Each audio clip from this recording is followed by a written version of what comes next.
All right, ladies and gentlemen, because I had some questions on the work from part one of this week, I want to go through a couple of these in order to make sure that you have a decent understanding of these.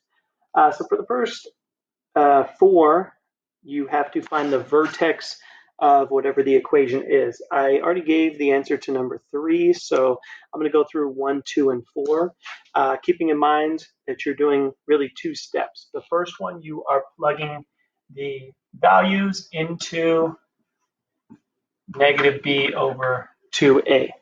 That's what you're going to plug in every single time. So really, your c value here doesn't even matter. Your b value will be the one that comes first. So in this case, b equals 16. And a, since there's nothing in front, a equals 1. So as I plug that into negative b over 2a, that's going to be negative 16 over 2 times 1. So I'm going to get negative 16 over 2, which is negative 8.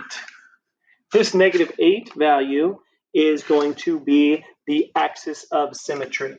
So in my vertex, negative 8 is the first coordinate.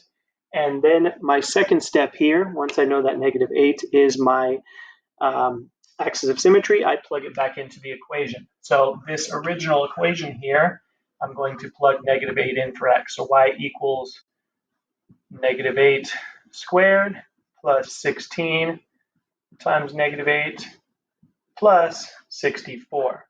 So as I do this, negative 8 times negative 8 is 64. 16 times negative 8 is negative 128. And I still have plus 64 at the end. I'm going to combine my like terms, so I have two positive terms. So that's going to be y equals 128. And my one negative term is still negative 128. So that equals 0, making that the y coordinate of my vertex. This means that the vertex is going to be at negative 8, 0. For number 2, it's the same exact thing, negative b over 2a. So again, b equals, keep my sign with it, negative 4, a equals 2. So if I'm going negative 4 over 2 times 2, the negatives will cancel one another out. So that's going to be a positive 4 over positive 4. And that tells me that my x coordinate equals 1. So my vertex is going to be 1 comma something.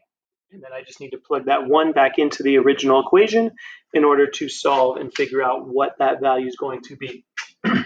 So I go y equals 2 times 1 squared minus 4 times 1 minus 2. That's going to give me y equals 1 times 1 is 1, 2 times 1, negative 4 times 1, and negative 2. Again, I'm going to combine my like terms. So y equals 2. Negative 2 and negative 4 give me a negative 6. 2 minus 6 equals negative 4.